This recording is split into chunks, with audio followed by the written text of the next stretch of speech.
this is actually a one of those Filipino exploitation type of movies.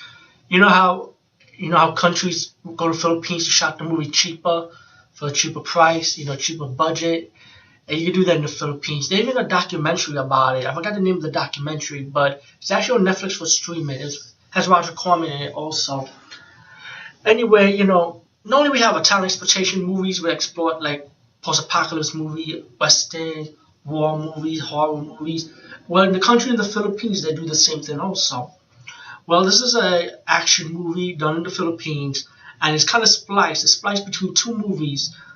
The movie that's supposed to be based on Final Score, and you see some scenes from another movie called Strike Commando, or Commando, if I'm correct. It's been a while I saw that movie too, actually. And let me just say something. I just found out something. There's a website called Indigo, which is similar to Kickstart. When you can just fund your campaign, like movies or like charity work or something. You have people fund it, and you reward them something depending on the amount of money they donate. Well, there's just these guys, right? I think it's a couple of guys, not one guy. It has to be a couple of guys that's planning this. Actually, they put up a site on Indigo campaigning to re-release this movie called Final Score, which is the movie I'm going to review now. And what they're going to do with it, they're going to remaster it.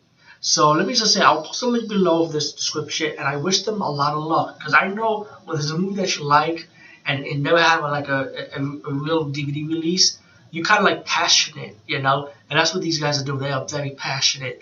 So shout out to you guys, man, for doing this, and hopefully that can lead the way for other movies to be remastered, Well, anyway, let's get to the point. Final Score. First off, love the soundtrack. The theme song for this movie was awesome. Very scary, because it's like something's coming at you, and this is for an action movie, and the movie's about a revenge movie pretty much, about this guy. So his family, he comes home, sees his woman being disrespected, his wife been disrespected, his kid been murdered, and even the housekeeper got murdered too. And then he got mad. He's gonna get revenge on the guys that did this to his woman, did this to his family, and he goes out for a revenge spree pretty much, He get revenge like one by one, or invading like the villain's base, shooting them, explosion, torturing them, throwing knives and axe at them, like ninja style. And this movie is awesome. It's just like good old-fashioned action movie, and that's something I miss. I know Sylvester Stallone trying to bring it back with the Expendables, but to me, it's not enough. It's not the same like how you see in these movies back in the days. Sylvester Stallone, backtrack a little bit farther. I know you're a master at this stuff, but when you see the movie Homefront, which is a shitty ass action movie, and I love Jason Statham, but that movie is shitty. They did it all wrong. They should have done it like this, And go like backtrack to your Italian action exploitation movie, backtrack to your Philippine action exploitation movies, even the American action movies in general. Backtrack. But anyway, when the hero finds out that he's being assassinated because he knows whoever kills his family, they're gonna come back and kill him. So he starts killing the two assassins. He comes down dressed as one of the assassins, and he caught one of the guys, like a driver for them, and the driver started admitting to them like, who did this to you, give them names. And when he kills these people, he starts crossing out names, And there was a scene when he got captured on one of his raids for his revenge spree. The villains ended up capturing him, trying to torture him, And then he got saved by this mysterious lady who happened to work for the main villain of this movie, and she's going undercover trying to stop him, So with the help of the guy who wants revenge, the woman and the hero end up working together to stop Hawk and his criminal organization pretty much.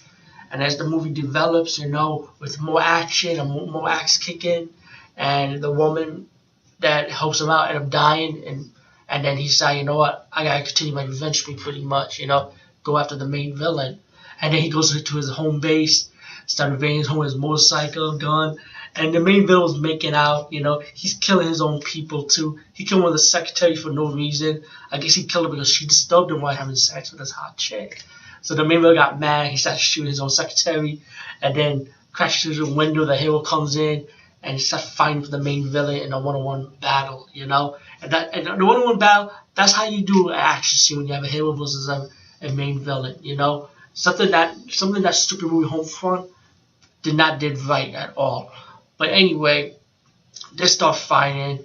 You get the climax action scene when he defeated the main villain, and pretty much you get your action ending when he goes to the cop guy. He say, "Well, I had a score to settle," Anyway, all in all, this movie was really enjoyable. Highly recommended. Final score, go check it out, or you can wait for the remastered version. But these guys are releasing hopefully by the end of this year. Hopefully, so the link will be below for that.